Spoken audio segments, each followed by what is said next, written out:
Perfecte. Gràcies, Quim. Vaig endavant, que hi ha poc temps. En primer lloc, el que seria el concepte GeoAI o GeoIA seria la fusió entre la intel·ligència artificial i la potència geoespacial. I això ens permet realitzar diferents tipus de tasques. Per exemple, per la detecció d'objectes, l'extracció d'informació, bé siga d'informació d'imatges, informació de núvols de punts i fins i tot textuals, poder analitzar prediccions i sobretot crear informació i dades derivades a partir d'aquest anàlisi.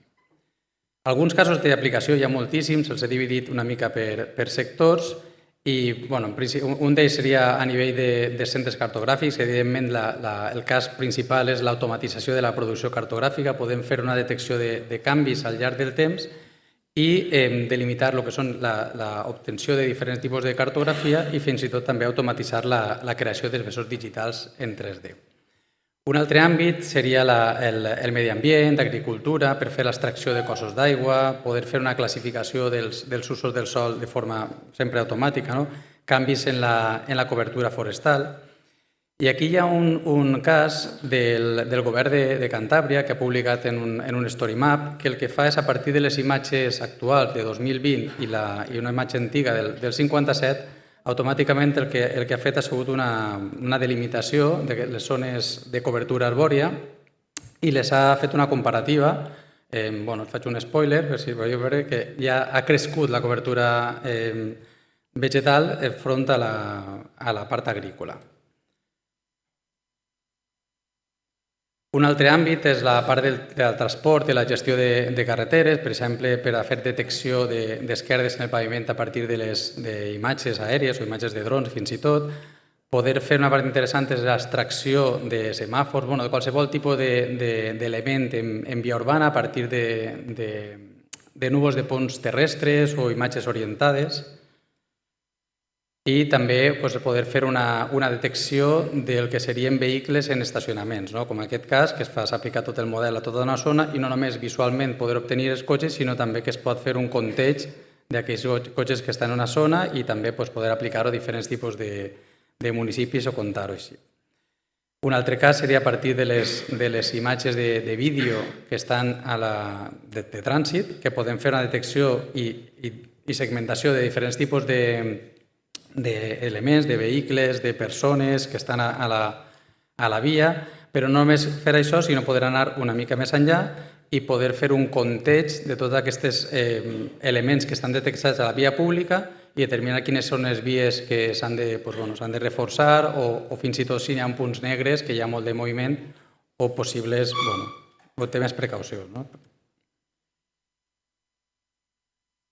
També és molt interessant per a la part del sector utilities, no només per a la inspecció de diferents elements, sinó un cas interessant és conèixer quina seria la vegetació que pot estar o que pot tindre perill d'estar a prop de les línies de transmissió, si hi ha algun tipus d'incendi o algun tipus de problema, i tot això extrès automàticament a partir de dades LIDAR.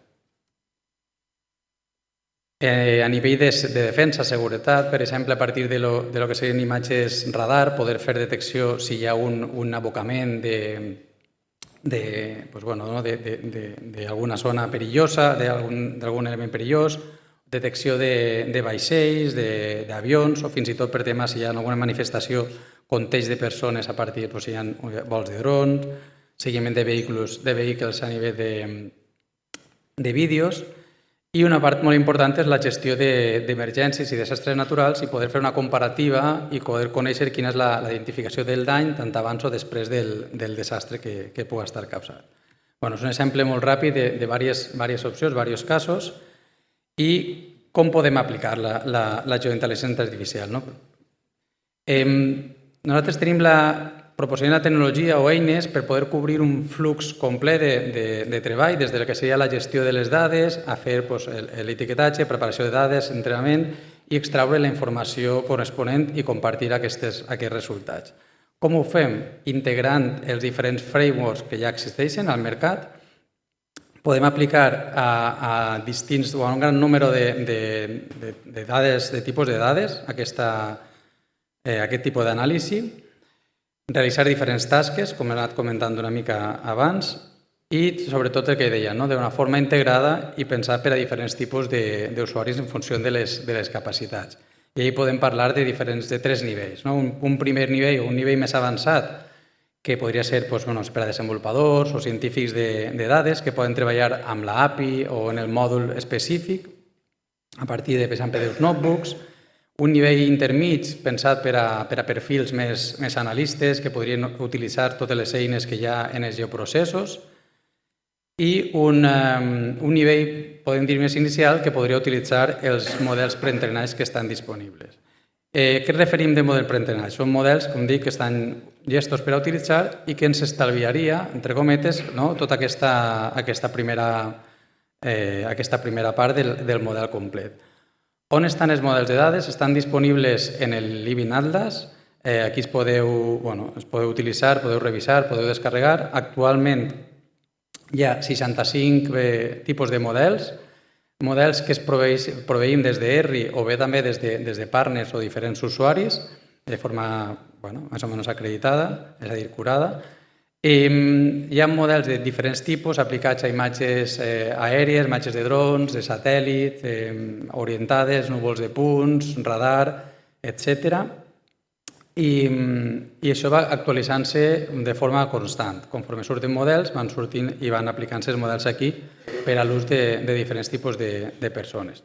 Tots els models, tot el que està aquí, està documentat. L'exemple que tenim aquest, el model del SAM, que s'ha incorporat fa molt poc, ja té quasi 90.000 descàrregues. Aquí està la descripció, que és el model de segmentació que ha fet Meta.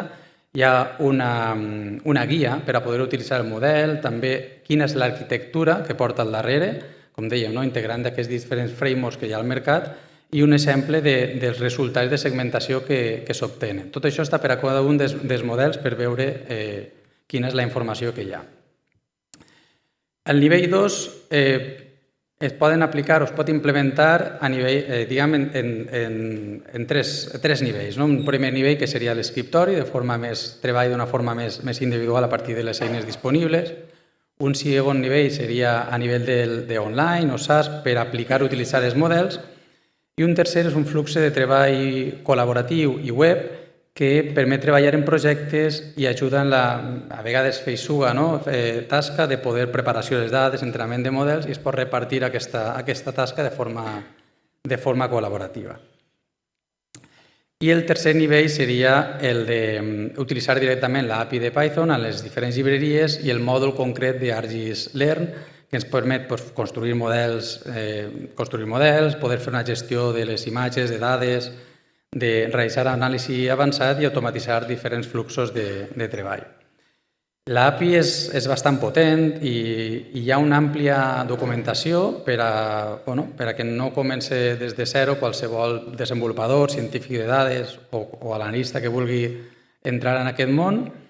I aquí està tota la informació que dèiem, les metodologies, les arquitectures, models d'arquitectures que estan utilitzant-se. També hi ha snippets de codis per a que, el que dèiem, utilitzar i no començar des de zero amb diferents exemples per saber que cada una dels models el que fa.